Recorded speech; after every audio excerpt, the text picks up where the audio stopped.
You're broken, lost, exhausted. No matter how hard you fight, you still feel empty. A lot of us think we will find peace when our circumstances change. I used to think that too, but sometimes our circumstances don't change. Sometimes life doesn't get better. That's why I've spent so much time searching for answers in the stories of people who endured incredible suffering.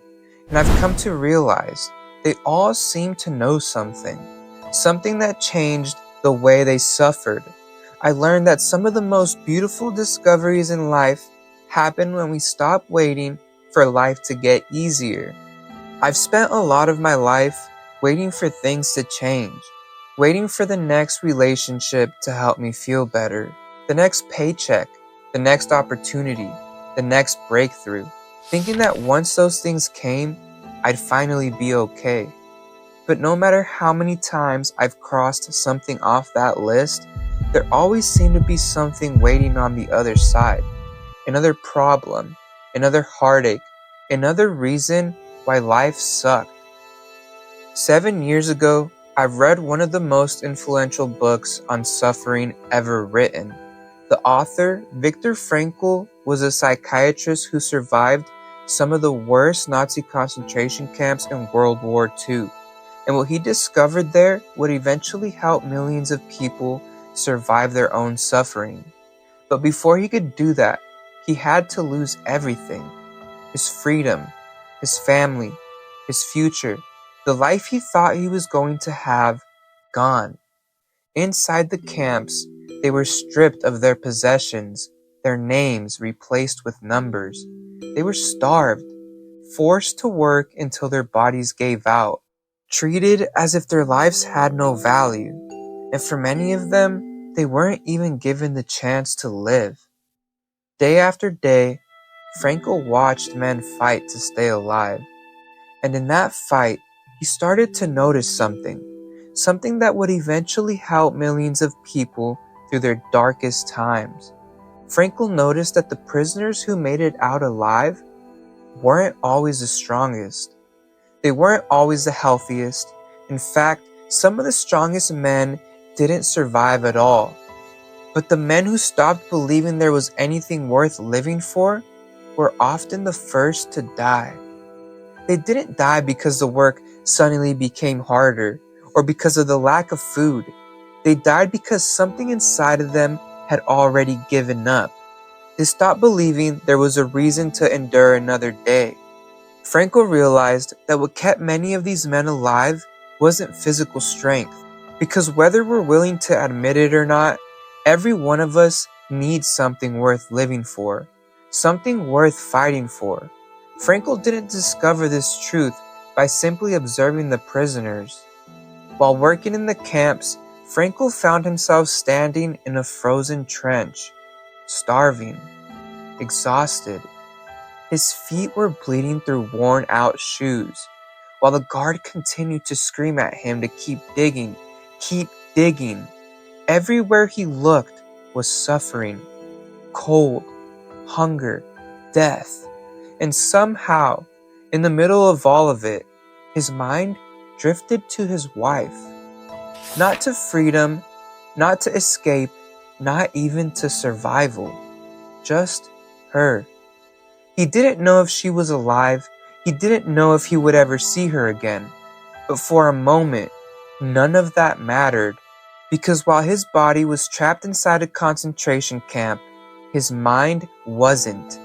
And that's when Frankl realized something. They could control where he stood, where he ate, slept. They could even replace his name with a number, but they could not fully control what he chose to focus on. They could not force him to stop loving, and they could not control who he decided to become in the middle of his suffering. Years later, Frankl would write, "Everything can be taken from a man but one thing, the last of the human freedoms, to choose one's attitude in any given set of circumstances." That doesn't mean the suffering disappeared, But Frankl had discovered something most people never learn. Suffering itself wasn't what destroyed people. Losing the reason to endure it was. And if there was still something worth living for, something worth loving or becoming, then the suffering didn't get the final word. Years later, Frankl took everything he learned in those camps and poured it into a book that would help millions of people around the world. His suffering didn't stay trapped inside of him. It helped other people survive theirs. The more I studied Frankl's story, the more I've realized that not everyone can do what he did. What do you do when you have absolutely nothing left to hope for? What if you don't even know why you should keep living? What do you do when no one loves you or you have no one left to love? I've spent a lot of my life searching for the answers, but through all the questioning, I keep finding myself being led to a story. A story about a man who asked God things that I have also asked. A man who asked God to take him from this world. A man who questioned why he had ever been born. He couldn't understand why he was suffering. The more I sit with this story, the more I realize I wasn't just reading about Job. In a lot of ways, I was reading about myself. And maybe I was reading about you too. There was a time when Job woke up every morning surrounded by the very things most of us spend our lives searching for. A big, beautiful family that loved him. A home with much land, animals, and children whose voices filled his home. He had purpose, meaning, a future he could actually look forward to. Scripture says, "This man was the greatest of all the people of the East." Job loved God, and God had blessed him with a beautiful life. But Job had no idea how much his life was about to change. A messenger approaches Job. They had been attacked. The oxen and donkeys had been taken. Servants had been killed. Job doesn't even have time to process what he just heard, because before that messenger can finish speaking, another messenger arrived. Then another. In the end, the rest of his servants and livestock were gone. The life Job had spent years building disappeared before his eyes. And just when it seemed like there couldn't possibly be anything left to lose, the last messenger appeared. But this time, he wasn't carrying news about servants or livestock. He was carrying news that no parent should ever have to hear. Job's children were never coming home. Job stood up. He tore his robe, shaved his head, and fell to the ground worshiping our Heavenly Father, praying, "The Lord gave, and the Lord has taken away. Blessed be the name of the Lord." In all of his loss, Job remained faithful to God. But his story was far from over. Soon, painful sores covered Job's body, from the soles of his feet to the top of his head. The man who had once built a beautiful life could no longer recognize the man he had become. Sitting alone in ashes, with nothing left but his pain, scraping his skin with broken pieces of pottery, Job cried out, "Why did I not perish at birth and die as I came from the womb? Why then did you bring me out of the womb? Why have you made me your target?" The answers never came. The only friends Job had left believed that Job must have done something wrong. None of them could take away his pain. Job was left alone with all his questions. Silence filled his room. Still, Job remained. Because even without answers, Job never stopped seeking God.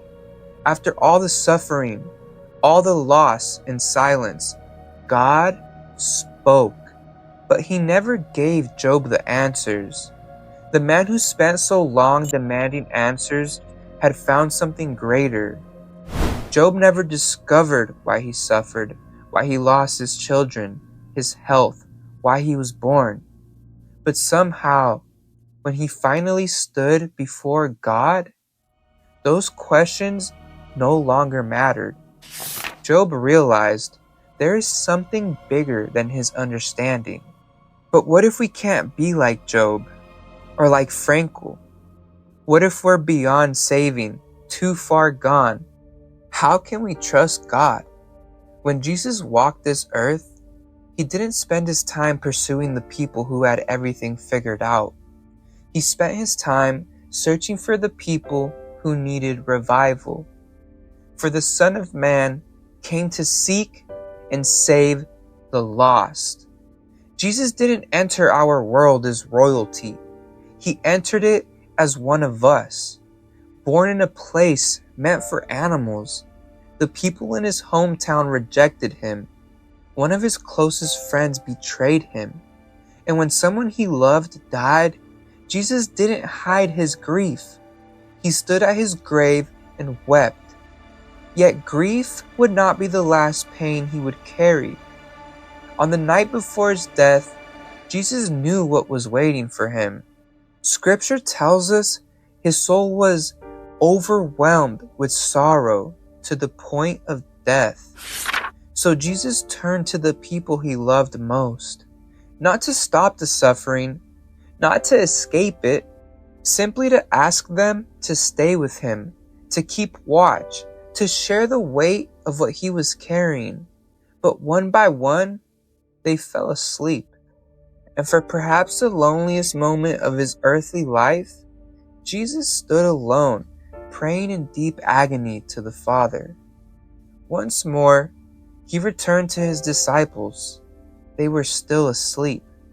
For the third and final time, Jesus woke them and said, "The hour is at hand when the Son of Man is to be handed over to sinners. My betrayer is at hand." Before he could even finish speaking, a crowd emerged from the darkness, carrying swords and clubs. They had come for Jesus.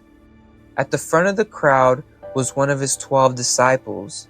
He walked toward Jesus, greeting him with a kiss, the sign that would identify the one they had come to arrest. As the crowd closed in, Peter, one of his disciples, couldn't stand by any longer. He drew his sword and struck the servant of the high priest, cutting off his ear. But Jesus says to him, "Put your sword back into its place, for all who take the sword will perish by the sword." Jesus reached toward the servant of the high priest and healed his ear. Turning back to his disciples, he says, "Do you think that I cannot call upon my Father, and he will not provide me at this moment with more than 12 legions of angels?" Instead, he allowed them to bind his hands, to lead him away. Jesus stood before Pilate, accused from every side, yet no accusations could be proven. Again and again, Pilate searched for a reason to set him free. Beside Jesus was another man, a murderer. Pilate gave the crowd a choice, one innocent man or one murderer. As the crowd's yells grew louder, Jesus was taken away. The other walked away free away from the crowd. An entire company of soldiers then surrounded Jesus. They stripped him of his clothes, twisting together a crown of thorns, they pressed it upon his head. They knelt before him, laughing, "Hail, King of the Jews!" They spat upon him, struck him across the head repeatedly. Carrying his own cross, he went out, every step beneath the weight of the cross. The walk came to an end outside the city walls of Jerusalem. Visible for the public, the cross was laid upon the ground. The sound of iron pierced the silence. Through his hands and through his feet, he was nailed to the cross. They elevated the cross upright. Those passing by shook their heads, mocking him. "If you are the Son of God, come down from the cross." Religious leaders said, He saves others. Himself he cannot save. If he is the King of Israel, let him now come down from the cross, and we will believe him. After 3 hours, darkness fell over the land. The world grew silent. 3 more hours pass as the darkness begins to lift. Jesus said, "It is finished." And crying out with a loud voice, "Father, into your hands I commend my spirit." Why? Why would Jesus willingly endure all of that? Why refuse every opportunity to leave? Why stay until the very end? Everyone can say I love you, but words have never been proof of love. There are moments when love asks us to give more than words ever could. The depth of our love is revealed by what we're willing to give up for one another, and no one has ever given more. For God so loved the world that he gave his only Son, so that whoever believes in him should not perish but have eternal life. Before God ever asked you to trust him, he showed you who he is. If the darkest moment in history became the greatest act of love, then perhaps suffering isn't always the end of the story.